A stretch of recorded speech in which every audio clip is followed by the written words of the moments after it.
Okay, again, we're still here at the Fed building, and the activists are all out here in response to the Save Gaza, Free Gaza, the flotilla that was attacked by Israel. Mr. Stiver, what is your take on this?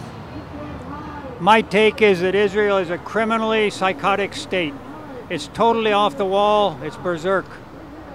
I am outraged that President Barack Obama has apparently turned a blind eye to it. He refused to support a full UN Security Council resolution to condemn Israel.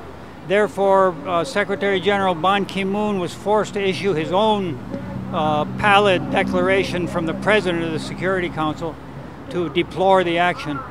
But it's just terrible. I spent my first hour here this afternoon. At 2 o'clock, I went up and visited all the 4 Congresspeople's office.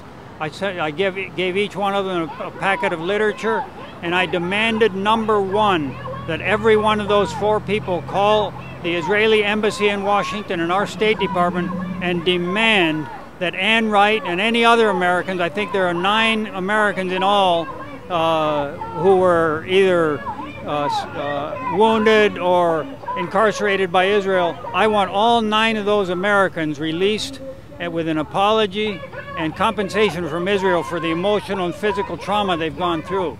So let's see if our politicians have the balls to follow up on that. Well, I think there should be more people. I know I called all our representatives as well today.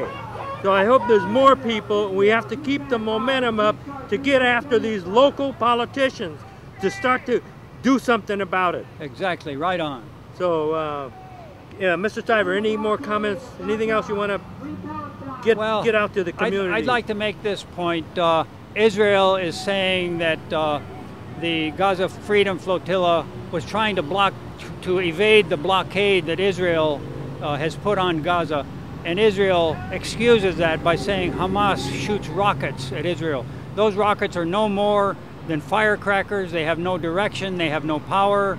It's all a big red herring by Israel, and the whole point is that Israel's blockade of Gaza is illegal under international law. It's collective punishment, which is illegal. The whole occupation of Gaza and the occupied territories, the West Bank and all the Palestinian occupied, it's all illegal. Israel's an illegal entity. Israel shouldn't even be there as a Zionist state. You're right. The big thing is to make sure we again rally together to bring pressure on our local representatives. What do you think? Oh, for sure.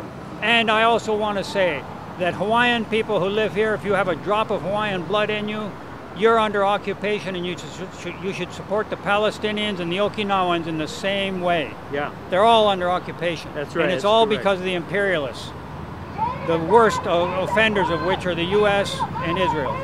This attack on the innocent people of the flotilla is outraged by the world. It's the outrage as it should be. And even I noticed that CNN is forced to give some coverage to it, but our official America and most of the media just ignores it. All they do is talk about rapes in Texas or BP oil spill. They won't touch Israel because our press is Zionist controlled and owned. Israel has Congress in its back pocket. Obama is well, I won't say what I think of Obama, but our country is insane along with Israel. Yeah. And we're bankrupt. That's what another thing I said to the politicians up there. Israel has bankrupted our country. Yeah. And here people like Mazie Hirono are still giving $320 million to Israel to build some kind of a dome for missile defense. Yeah. We're broke. We can't afford to be giving $370 million to somebody else, especially a criminal, psychotic state like Israel. You're right. You're absolutely correct. All right, Mr. Stiver, anything else? Thank you, Jesse. Right on. God bless. Thank you.